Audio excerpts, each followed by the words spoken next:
Sheila here with Sirius Talis Moon. This is Moon Hour Mercury Day.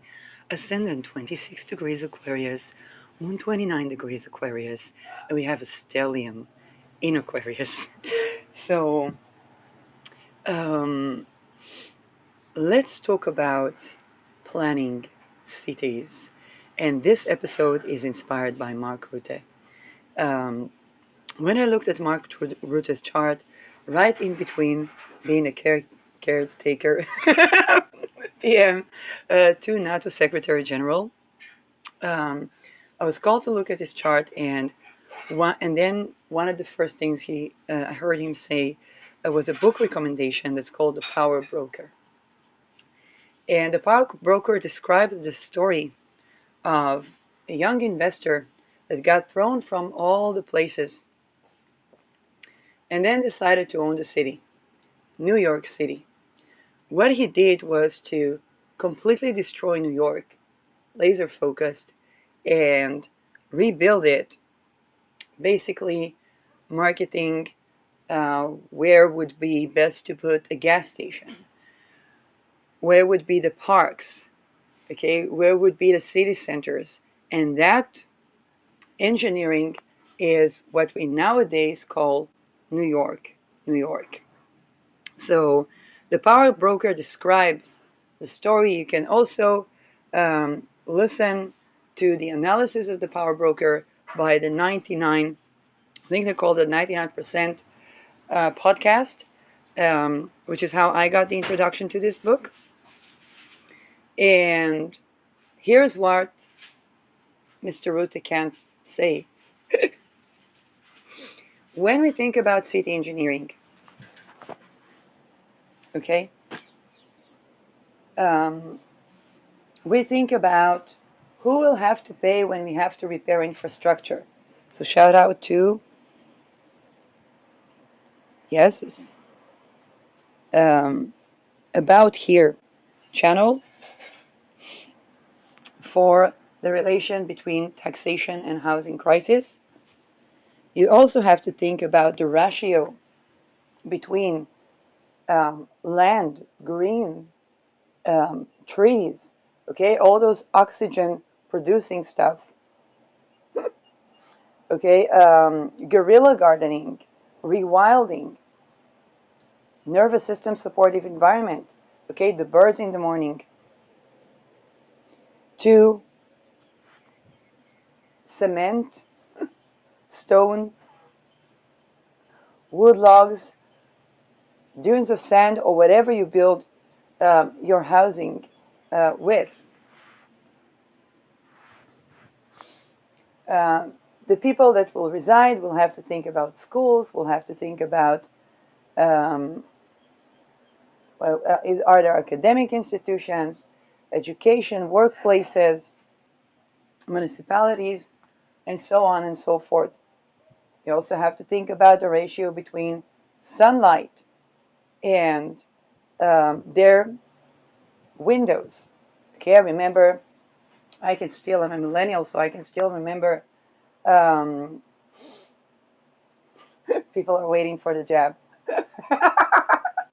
I can still remember where my mom would look for housing. Then the question is, how many directions does the apartment have?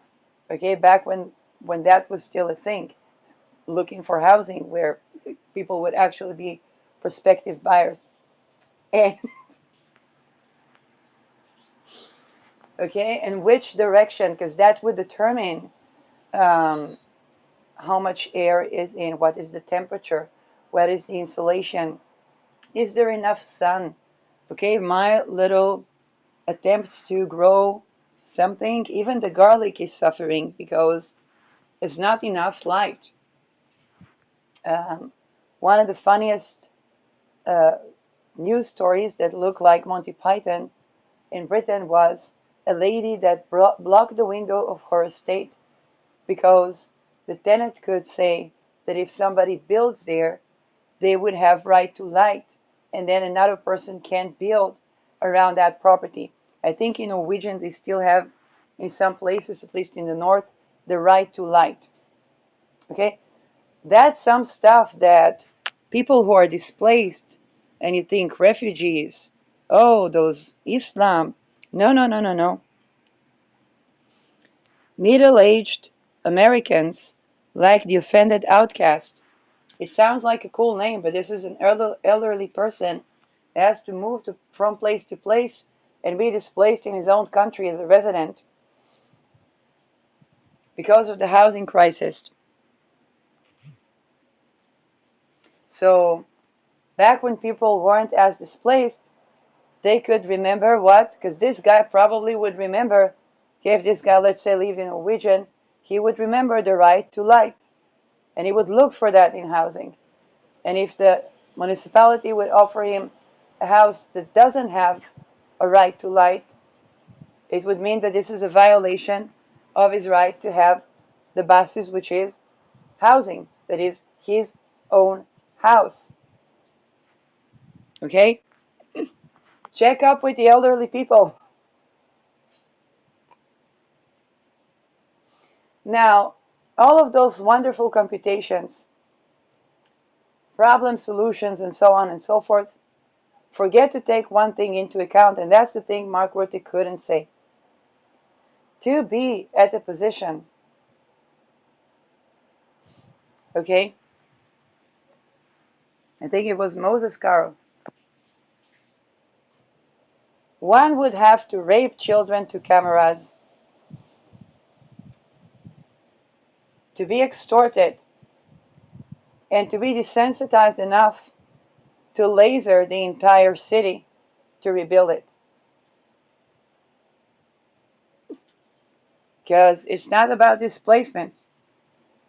If missiles are dropping from Iran, let's say, on Tel Aviv, there was literally a news article about unsafe for women places in the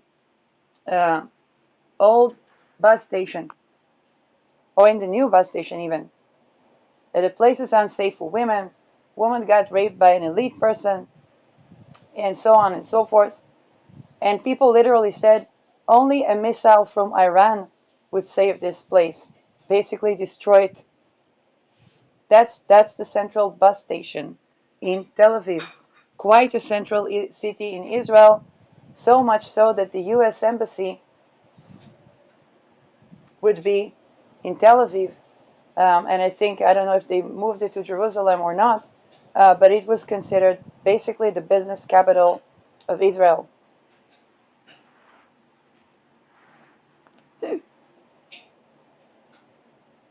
Now, what does it mean for everyone around this thing called cities?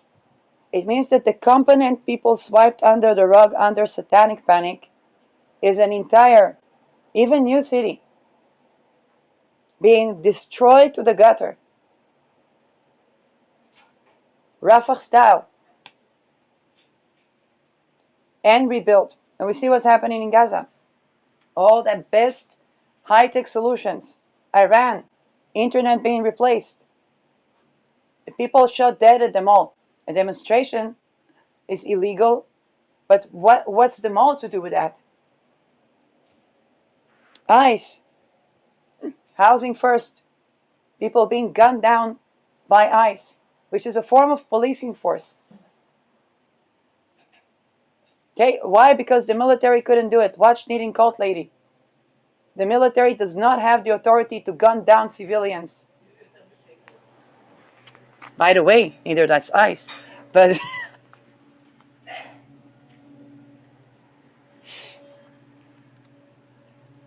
I don't know how many. In the past, we could talk about violation of the First Amendment, violation of the Second Amendment. This is violation of the entire Declaration of Independence by design. Now, when we don't know it, when we don't know that these horrible things called ritual abuse are done to people under extortion cults, and that that's their upbringing to be at the junctures of decision making, to bomb a city to the gutter and rebuild it so they can sell the contract to the gas companies saying, hey, here's the park. You can build a gas point here. Now they have the money to rebuild the entire city. But they also can cut themselves some nice dividends. Normally, to do a project like that, each and every civilian would need to have their own housing. In Israel, there's a project that they want to rebuild a house that is compatible with, the fear earthquake. And there's a cat lady. Not compatible with a lot of the modern housing. She takes care of sick cats. So she doesn't agree to move.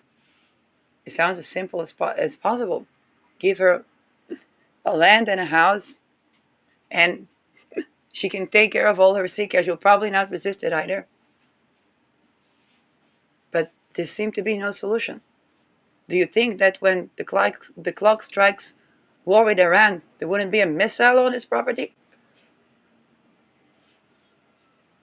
Why? Because the neighbors gathered against her rather than to think about the fact that she has a better solution, because the only thing that would be a solution for this lady would be nervous system supportive housing with land and a home where even sick pets can stay in, and each one and every one of them would need such housing when they are elderly, if there is trauma, okay, compatible with both agoraphobia and claustrophobia, not too crowded, not too crowded in the open and not too dense within.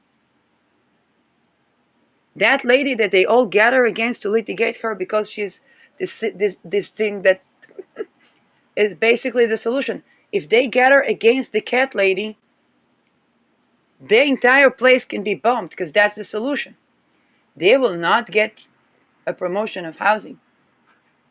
2005, 2006, it's not good, okay? They evacuated 1.5 million Israelis that lived in a place where there was the big mansions but missiles all the time. None of them got proper housing solution. 7th of October, same. Those who were connected with people that rape children on wealth consolidation, but they would have to be in an entire bubble because they would need a shit ton of drugs to basically get some sleep. And most of the drugs that would be prescribed would cause them mania, that causes expenses. Okay?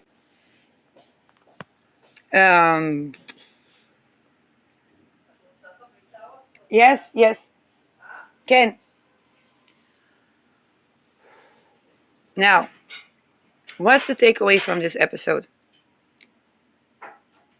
Those that seem to be the problematic neighbor, many times, whether they have an autistic child, a cat lady, okay, they seem to be that thing that keeps people from progress. Many times they hold the solution for problems that people don't even predict to be, because after a missile falls from Iran, people can't live in the 30th floor in this building, climb up with the elevator. Impossible. They have trauma of enclosed spaces. They can't stand in line until for the shopping wagon at the supermarket. Show the receipt to open the gate. Impossible. They have traumas from being locked down for something that can explode on them and kill them. Those that are the survivors. Last war with Iran was a missile dropping on new buildings. Can't tell you the neighborhood because of security reasons. New buildings. People in the safety room of a new building.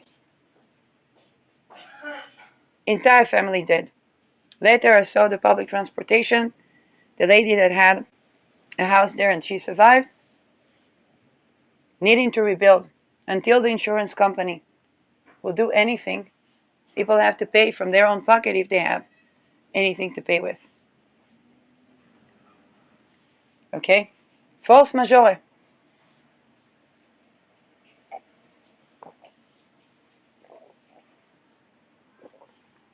How does such a thing happen? Well, if you wouldn't swipe it under the rug as satanic panic, and you would understand it's not a red or blue pill, left or right wing, then here's a simple thing people can do. Those displaced elderly people that still have an RV, if they arrange a demonstration around each the true like estate, which is the estates where they traffic the children,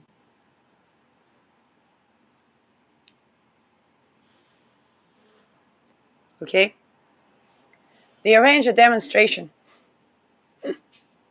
and they can do the demonstration about housing for the elderly people around, supposedly around their home. Most elderly people can't sleep at night. It would be impossible to traffic the children unless they go through a tunnel without some elderly person seeing that. It's basically besieging the dead true estates.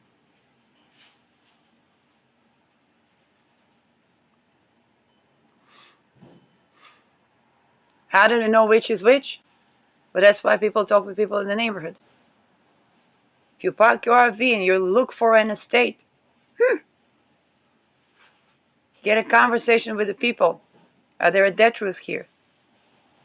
If you do that in Europe, you might hear some rumors. Now, if these rumors are wrong, you have a demonstration. If these rumors are right, it would be very difficult to leave the estate and return to the estate with more trafficked children. More risky. Okay? Not a person going to his estate with a child.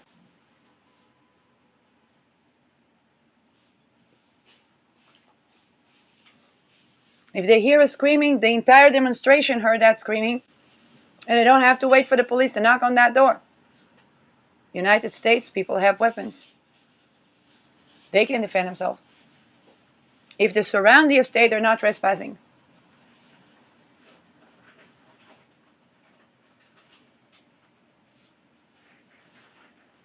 If they surround the neighborhood, they're also not trespassing.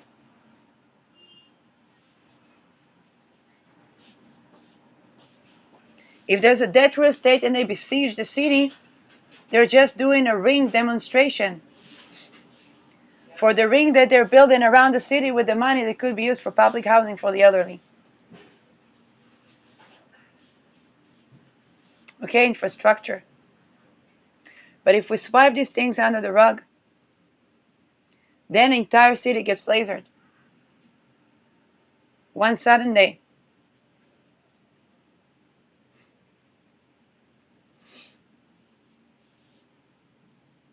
And the children grow to be the power broker.